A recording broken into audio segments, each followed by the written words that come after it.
День свадьбы. Самый долгожданный, самый волнительный, самый волшебный. Уже завтра он станет историей. Мы останавливаем.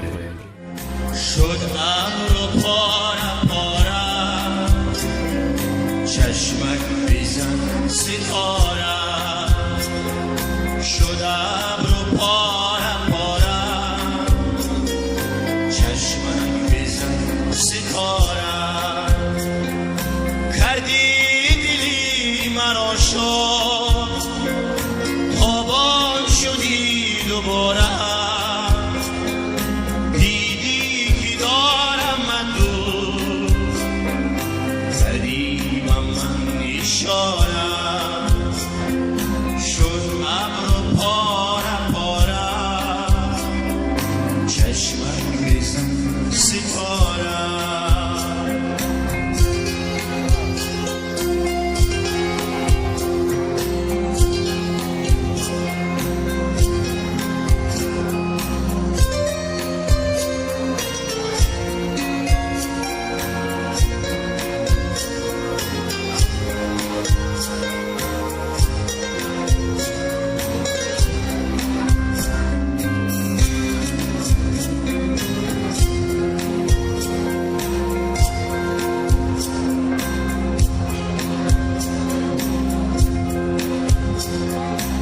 شب چراغی راهی روشن و مثل ماهی در شب چراغی راهی روشن و مثل ماهی تا بیندم و قشنگی